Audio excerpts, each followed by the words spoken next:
Speaking of the expense of the neighborhood, the Buckley School project. Vivian Gumbiner asked that I speak on the Concerned Neighbors of Buckley School Committee. I don't know how many of you have a spare afternoon tomorrow that would like to come out and support SOHA's committee in its appeal against the massive expansion plans, which unfortunately Jack Weiss has still yet to render any kind of decision that protects the neighborhood. This is very, very frustrating. He broke a precedent. What he did is, a couple years ago, Jack Weiss came here and said, I unconditionally support Buckley School. So it was carte blanche. It was that e-ticket. And this feels like Disneyland, let me tell you.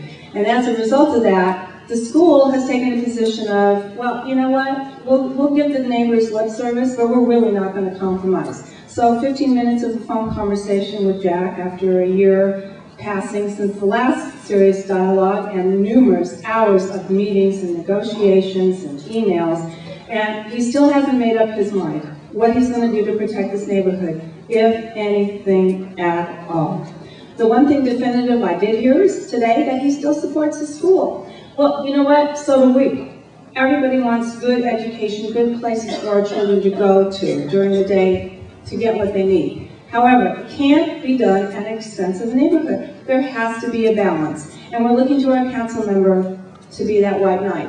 However, tomorrow at the hearing, come see me if you're interested in details. It is at Van Nuys City Hall after 1:30. And interestingly enough, I got a phone call this evening from a Buckley parent.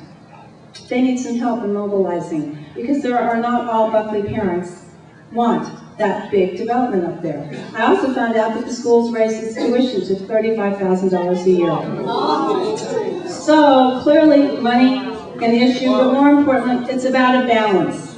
Anything we talk about with this development issues is about a balance. You gotta have development, you've gotta have good development. I don't wanna call it smart growth because that's a spin term right now that says a lot of things. I just wanna use the word balanced in development. So we'll see what happens. There'll be an update. I plan to blog about this subject on Ron Kay's blog, definitely. I plan to... Yeah, well, that's okay. You can leave me a note. I appreciate it. And then also, I'll do a piece on the Sun column. I'd like to have the last two council district issues brought to close this portion of the meeting, which is David Rangel is going to speak about an article also that appeared today. Did anybody see it in the Daily News about the $70,000 that the Galleria wants back? Well, he's going to explain that. And then Nancy